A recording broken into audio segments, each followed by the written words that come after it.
Halo, selamat pagi dan salam sehat untuk kita semua adik-adik kelas 8 ya, dimanapun berada. Berjumpa lagi kali ini bersama saya Pak Carlos Tolowala dalam pembelajaran kita di mata pelajaran Bahasa Indonesia edisi 1 Februari 2021. Apa kabar semuanya? Mudah-mudahan masih dalam kondisi prima dan tentunya masih memiliki semangat belajar daring di rumah. Nah adik-adik, mohon maaf sebelumnya bahwa Pak agak terlambat ya untuk menyapa adik-adik di rumah belajar daring Spatermov karena Pak baru menyelesaikan pembelajaran bersama kakak-kakak kelas 9. Dan setelah pembelajaran selesai dengan kakak-kakak kelas 9, nah baru Pak lanjutkan untuk adik-adik di kelas 8. Nah, untuk adik-adik yang sekarang sudah menyiapkan diri untuk mengikuti pembelajaran daring, Pak harapkan adik-adik bisa mengikutinya dengan baik karena dalam kondisi seperti ini memang kita tidak bisa memaksakan untuk bertemu secara langsung dalam tatap muka di sekolah kita, tapi Pak yakin melalui belajar dari rumah adik-adik tetap happy, adik-adik tetap bertanggung jawab dan adik-adik bisa tetap eksis untuk mempelajari segala materi yang diberikan oleh Bapak Ibu Guru. Nah adik-adik, kali ini kita akan melanjutkan materi baru kita tentang teks ulasan. Nah kalau tadi di kelas 9 Pak memberikan materi tentang teks tanggapan kritis, tapi untuk adik-adik di kelas 8 adik-adik akan masuk materi tentang teks ulasan. Nah, materi ini merupakan materi kelanjutan kita dari pertemuan-pertemuan sebelumnya, di mana kita sudah mempelajari materi tentang puisi ya.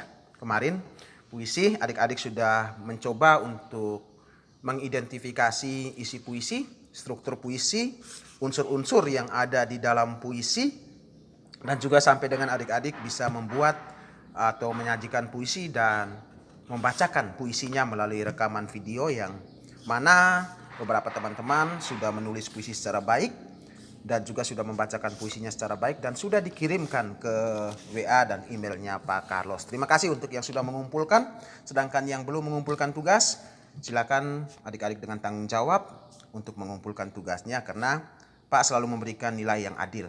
Mereka yang bekerja bertanggung jawab, disitulah Pak memberikan penilaian, sedangkan mereka yang tidak bekerja dan tidak bertanggung jawab, di situ juga Pak akan memberikan kebijakan dan penilaian. Nah, mari kita kembali ke materi kita hari ini dalam cuaca yang cukup ya sedikit mendung, cerah-cerah mendung. Moga-moga tidak hujan ya hari ini adik-adik. Dan kita bisa beraktivitas di rumah kita dengan mematuhi protokol kesehatan 5M itu wajib ya adik-adik. Sehingga kita semua tetap sehat, kita semua tetap berada dalam lindungan Tuhan. Nah, mari adik-adik kita mengenal lebih jauh tentang pengertian dari sebuah teks ulasan. Nanti pada bagian pengertian, setelah itu adik-adik akan mengikuti atau mengenal struktur dari teks ulasan, tujuan teks ulasan, ciri dan cara penulisan sebuah teks ulasan ya adik-adik. Mari kita ikuti pengertian teks ulasan yang sudah Pak siapkan dari berbagai sumber. Nah adik-adik, bicara soal teks ulasan, ini materi kelanjutan dari materi kelas 7 ya. Mungkin di kelas 7 adik-adik sudah pernah belajar tentang materi resensi ya, menulis resensi kalau tidak salah di materi kelas 7. Nah ini kelanjutan daripada materi kelas 7 adik-adik. Nah sebenarnya teks ulasan itu adalah sebuah teks yang berisi tanggapan, pemaparan, dan penilaian dari suatu karya sebagai informasi dan bahan pertimbangan bagi calon pembaca atau seorang yang telah menikmati karya. Jadi ulasan ini sebenarnya sebuah tanggapan, penilaian, pemaparan terhadap suatu karya ya. Bisa saja karya sastra, bisa saja lagu, bisa saja film, bisa juga adik-adik memberikan tanggapan terhadap buku non-fiksi. Nah ini adalah sebuah pengertian dari teks ulasan. Jadi teks ulasan itu sebenarnya teks yang berisi tanggapan. Tanggapan kalau adik-adik masih bingung ya sebuah penilaian, pemaparan, penjelasan, penjabaran terhadap suatu karya. untuk dipertimbangkan oleh pembaca. Jadi ada pertimbangan kita yang kita berikan kepada para pembaca. Nah,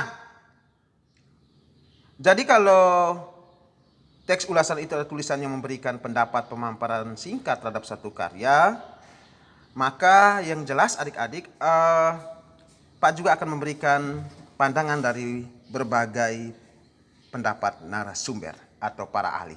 Di antaranya Isnatun Farida. Dia menyatakan teks ulasan adalah sebuah resensi atau tulisan yang berisi pertimbangan atau penilaian sebuah karya yang dikarang atau diciptakan oleh orang lain.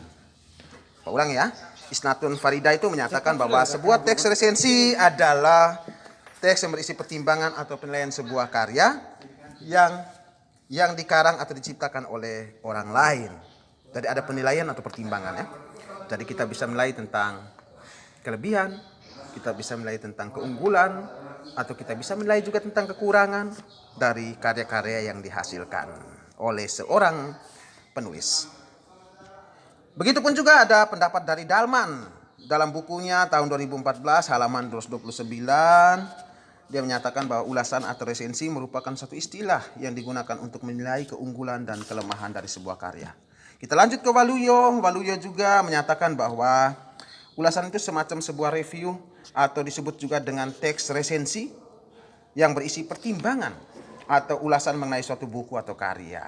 Nah, berarti adik-adik, kita dapat simpulkan bahwa teks ulasan itu kan sebuah tulisan untuk menanggapi suatu karya, satu produk yang telah diterbitkan ke masyarakat luas, seperti novel, puisi, film, lagu, dan berbagai karya lainnya yang membutuhkan pembahasan sebagai bahan pertimbangan untuk masyarakat dalam memilih produk hiburan yang dinikmati. Jelas adik-adik? Kalau jelas kita lanjut ya. Nah, kalau pengertiannya adalah sebuah teks ulasan itu adalah penilaian terhadap satu karya, maka strukturnya sebagai berikut adik-adik. Dalam sebuah teks ulasan berisi judul teks ulasan, pasti adik-adik sudah pasti. Lalu diikuti dengan identitas karya. Identitas karya. Nah, identitas karya ini adik-adik itu mencakupi judul dari karya, pengarang, penerbit, tahun terbit, dan sebagainya. Jika ini pada buku ya adik-adik. Kalau pada buku biasanya harus mencakupi judul buku, pengarang, penerbit, tahun terbit, tebal halaman misalkan, dan sebagainya. Lalu itu bisa dibuat dalam bentuk tabel atau juga adik-adik bisa mau menulis secara tanpa tabel pun tidak masalah. Identitas karya juga adik-adik ini tergantung pada karya yang mau diulas. Kalau tadi buku itu ada judul pengarang, penerbit, tahun terbit, tebal halaman. Nah, kalau pada film atau lagu yang diulas, misalnya ya harus ada sutradara, harus ada tahun pengeluaran film itu, atau tahun tayang, dan juga judul film harus ditampilkan, dan juga termasuk durasi film atau lagu yang mau diulas ya adik-adik. Jadi itu hanya identitas karya pada bagian struktur awalnya. Selanjutnya ada orientasi adik-adik. Nah, pada bagian orientasi ini sebenarnya berisi pengenalan adik-adik. Pengenalan secara umum dari karya yang akan diulas. Nah, biasanya bagian ini adik-adik, ya, itu menjelaskan mengenai bagaimana keadaan atau keberadaan karya yang diulas. Apakah mendapat perhatian yang besar mungkin dari para masyarakat, ataukah dari para seniman legendaris, ataukah karya ini menyebabkan kontroversi. Nah, itu kita bisa ulas sebagai sebuah orientasi atau pengantar awal. Ataukah bisa juga karya ini mendapatkan apresiasi yang luar biasa dari publik, bisa adik-adik ulas di sini. Atau mendapatkan penghargaan, bisa juga adik-adik ulas di sini ya. Nah, selanjutnya adik-adik di struktur berikutnya ada sinopsis atau resensi. Nah, kalau bicara tentang sinopsis nih adik-adik. Nah, sinopsis atau resensi ini kan adik-adik sudah pernah pelajari di kelas 7 kan? Yaitu berisi ringkasan dari isi buku atau film atau karya yang akan diulas. Nah, ini bisa dibuat dalam bentuk jalan cerita ya adik-adik. Diceritakan kembali buku atau film atau lagu yang sudah adik-adik baca terlebih dahulu. Nah, setelah sinopsis atau resensi, adik-adik kita akan masuk pada bagian analisis. Nah, pada bagian analisis ini itu berisikan pemaparan unsur-unsur yang membentuk karya yang diulas. Jadi unsur-unsur apa saja yang mau dianalisis, misalnya tema, penokohan kalau itu ada pada buku-buku fiksi ya, atau juga alur dalam novel, cerpen dan sebagainya.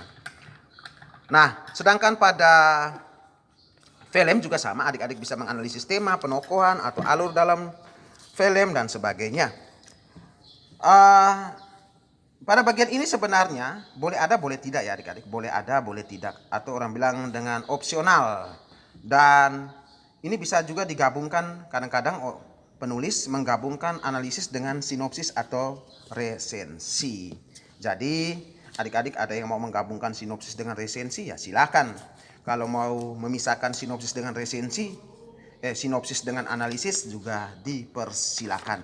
Intinya bahwa analisis ini boleh ada, boleh tidak. Tapi sinopsis atau resensi wajib adik-adik. Kenapa? Tujuannya supaya biar pembaca dapat mengikuti alur daripada penulisan ulasan kita. Gitu. Oke, kita lanjut ke bagian evaluasi. Nah, pada bagian evaluasi ini adik-adik. Nah, disinilah baru kita memberikan pemaparan yang berisi kelebihan dan kekurangan dari karya yang sudah kita jelaskan sebelumnya, mulai dari orientasi sampai dengan sinopsis. Nah, di sini kita mulai menekankan di mana kelebihan, di mana kekurangan, atau di mana kelebihannya, atau di mana kekurangannya. Di sini kita boleh memberikan penafsiran atau kita memberikan penilaian terhadap karya yang sudah kita baca dan sudah kita buatkan sinopsisnya. Baik adik-adik, jelas strukturnya? Kalau memang sudah jelas, maka kita langsung lanjut pada kaidah-kaidah kebahasaan dalam teks ulasan ya adik-adik. Sebenarnya semua teks dalam pembelajaran bahasa Indonesia ini menggunakan unsur kebahasaan ya. Pasti menggunakan unsur kebahasaan. Yang jelas ada unsur kebahasaan yang sudah kita pelajari di semester 1, ada juga yang mungkin belum. Nah, sehingga kalau Pak lihat di sini rata-rata unsur kebahasaan sudah kita dapati juga pada teks-teks sebelumnya di semester 1 kelas 8 ataupun mungkin di kelas 7 adik-adik. Nah, dalam kaidah teks ulasan kadang-kadang menggunakan konjungsi penerang, ada juga menggunakan konjungsi temporal, adik-adik bisa lihat pada materi yang sudah Pak kirimkan. Dan juga bisa menggunakan konjungsi penyebab, bisa menggunakan pertanyaan-pertanyaan rekomendasi dan saran pada bagian akhir teks yang biasa diakhiri oleh kata hendaknya, harus, jangan, sebaiknya, dan seterusnya. Baik itu adik-adik, untuk kaidah kebahasaan nanti adik-adik bisa baca sendiri lebih jelasnya, bisa lihat di materi yang sudah Pak kirimkan lewat WA.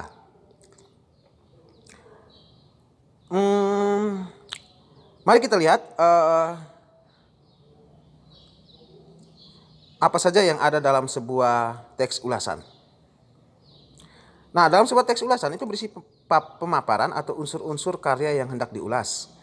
Bahkan juga banyak menggunakan opini atau pendapat atau ajakan-ajakan yang bersifat persuasif.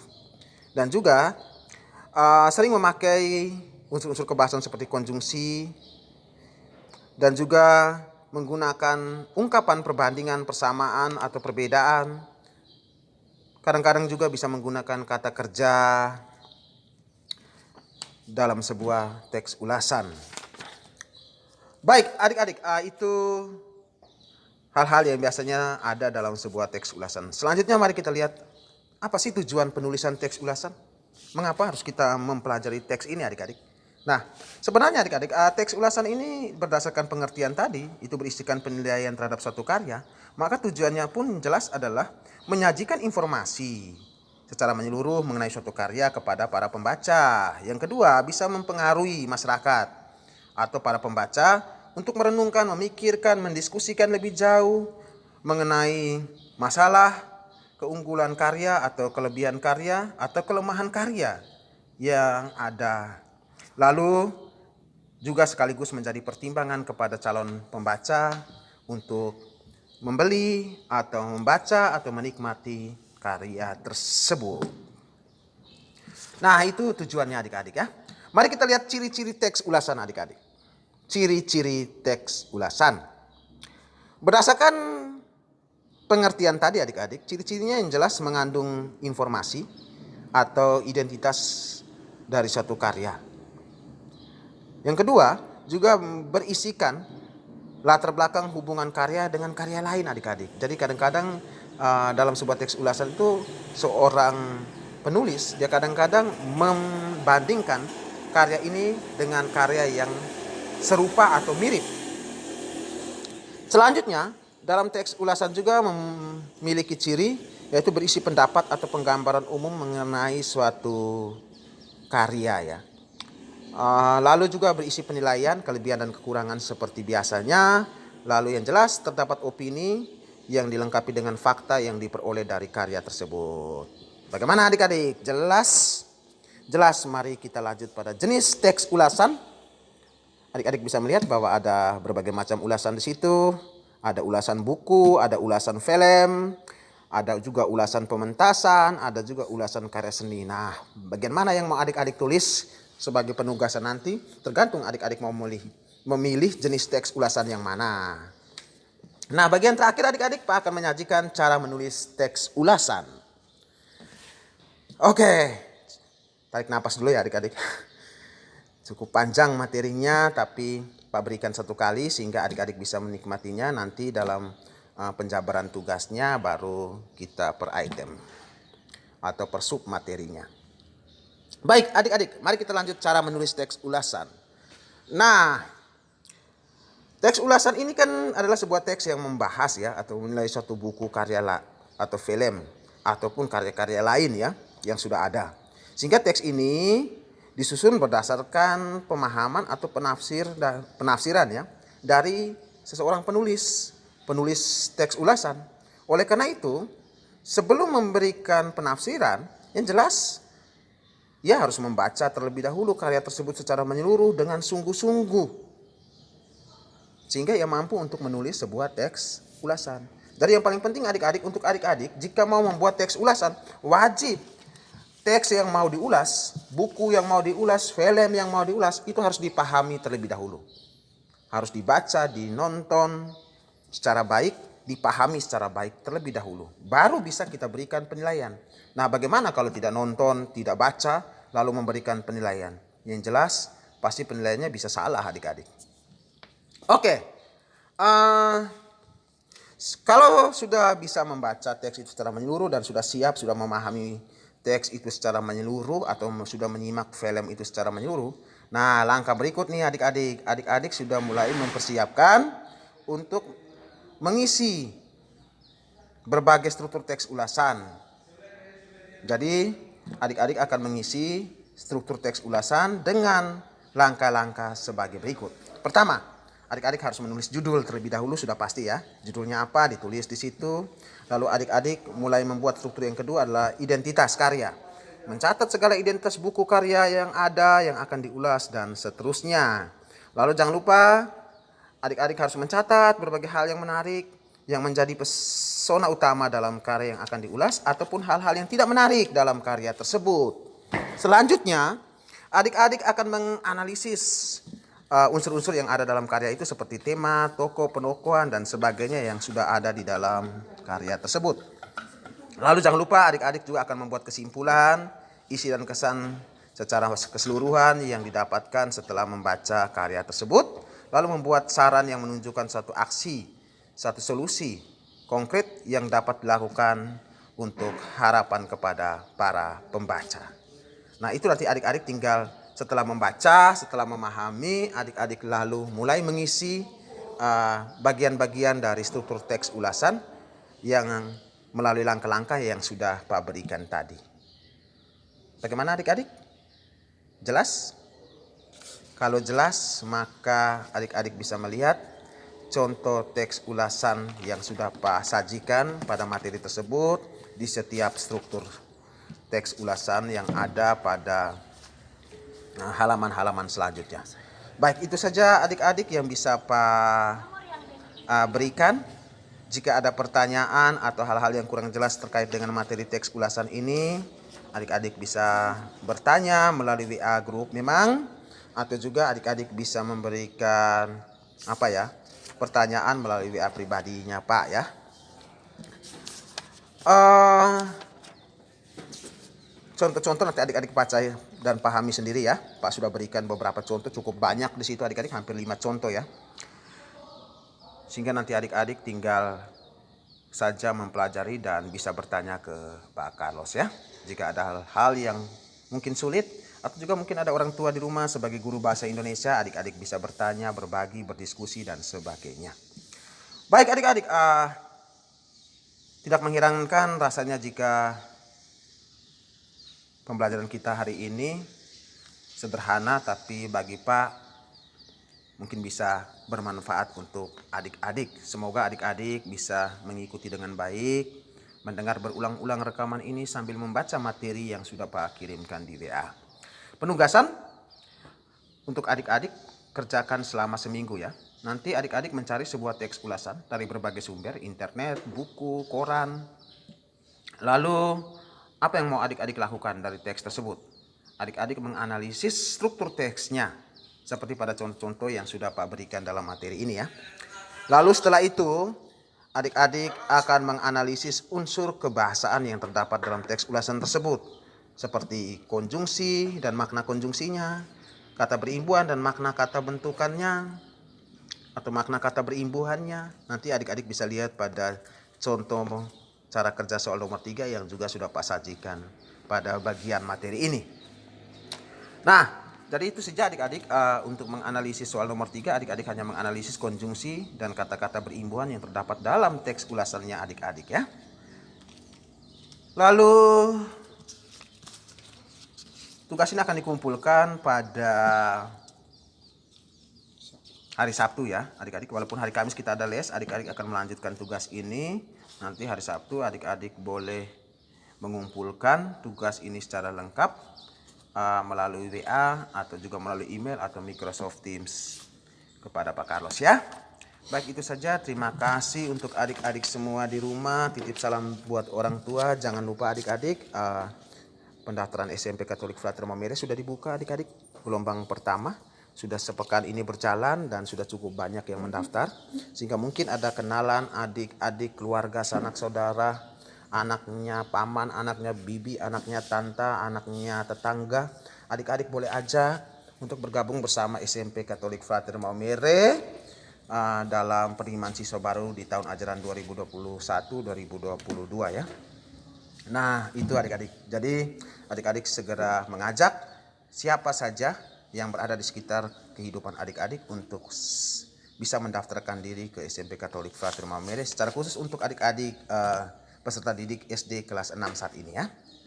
Baik, itu saja yang bisa saya sampaikan. Salam hormat saya Pak Carlos Tolobala beserta teman-teman yang bertugas. Ada Bapak Adelbertus Togolato SPD dan juga Bapak Wilfridus Kapol SPD. Kami bertiga mengucapkan terima kasih. Sampai jumpa. Selamat pagi menjelang siang. Tuhan memberkati.